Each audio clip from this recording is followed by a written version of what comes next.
Well, as we mentioned earlier, the Syrian opposition group, the SNC, walked out of peace talks in Geneva last week. Some members are now holding talks in Istanbul to discuss their role in the Syrian peace process. Ediz Tiyansan has been at the meeting there. Let's speak to him now. Ediz, what have you been hearing?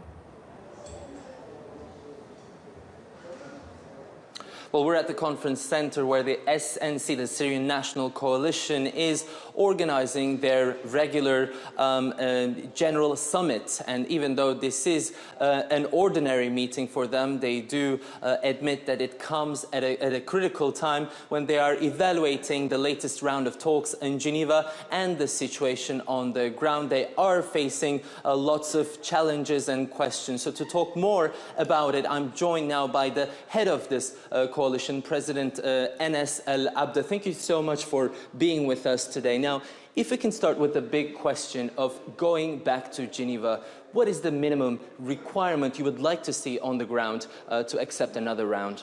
Well, first of all, we need to see very good progress on the access to besieged areas, the lifting of siege to these areas. Secondly, we need to see progress on the issue of detainees. And third, we need to see the cessation of hostilities working. What's happening in the last 6 days, the regime is destroying the cessation of hostilities initiative. The regime is destroying and blocking the political negotiation in Geneva. Unless the international community does something about that, I think it will be really difficult to imagine that there will be a good environment for political negotiations and political transition. And you mentioned the international community there. I'm wondering, for these demands that you have to be met, what is the importance of the role of US and Russia in this? Well, it's paramount. The US and Russia have together worked out really hard on the initiative of cessation of hostilities, and look what's happening to it.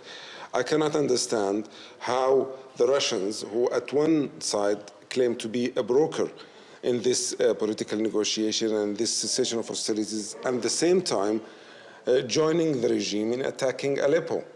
This is something that requires a very firm stance by the United States and by the international community, because I think the Russians are not acting as a broker, but rather than as a side in this conflict.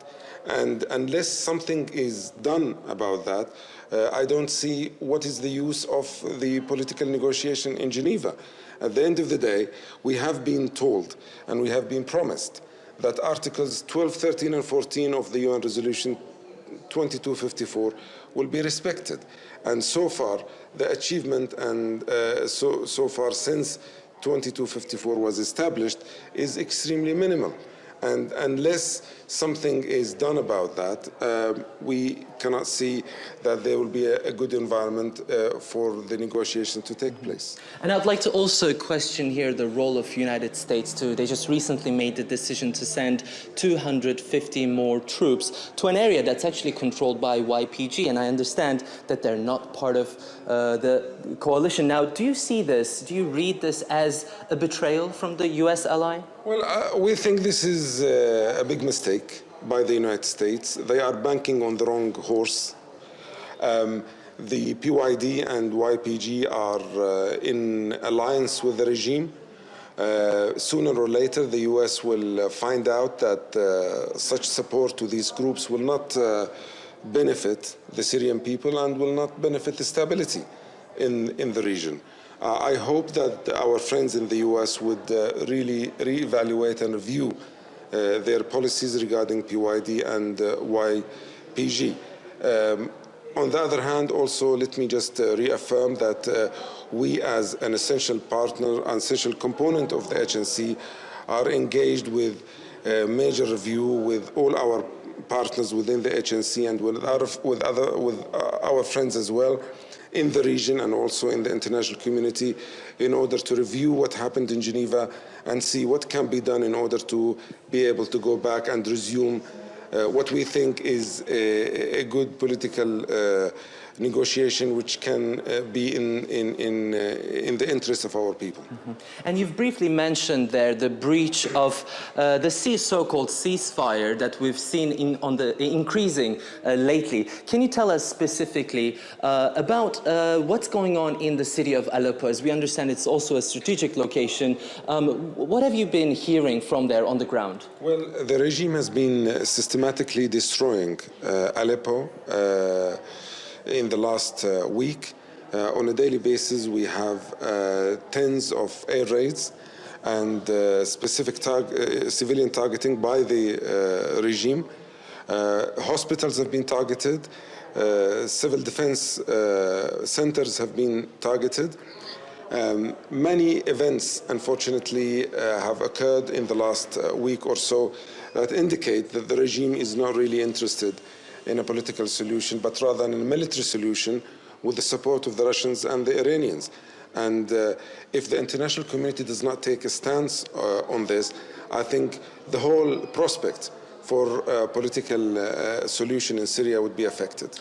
I'm also very curious to actually hear about what you thought of de Mistura's statement from the Security Council yesterday, just briefly. Well, basically, he reiterated what happened during the last round. I think he is in a very difficult position as a special envoy to a conflict where one side is interested in achieving a political transition, a political solution, and the other side is not interested at all. It's not serious about that. So I can understand the difficulty that he is in at the moment, and I wish him luck. It's a difficult job, definitely. And I have one final question, Mr. Abdah. If if a transitional government body is formed in Syria, obviously there will be a new constitution, as we've also heard. And what is the vision of SNC? What is your vision on this? How do you plan to put back this country together, its society, its economy? What is your vision there? Well, first of all, our strategy is in line with the international strategy: new governance, a new constitution, and new elections. In this order, in this sequence. Our strategy is very clear. We have 3 points that need to be the base of a political solution. Number one, the unity of the Syrian land and people. Secondly, there is no place for Bashar al-Assad, either in the transitional period or in the future of Syria. And three, democratic and pluralistic system for all its citizens without any discrimination. I think this is the vision of the SNC, and it's not only the SNC that believes in that, but I think the majority of the Syrian people believe it, even sections that are loyal to the regime. Thank you very much, Mr. Anas Al-Abdah, the president of the Syrian National Coalition, was with us. He's here starting today for the General Summit of SNC for the next 3 days.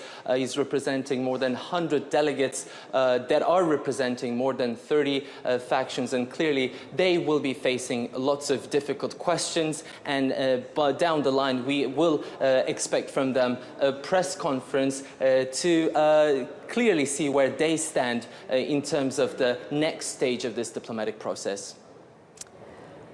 Okay, Ediz, many thanks for that. Ediz Tiyansan there in Istanbul.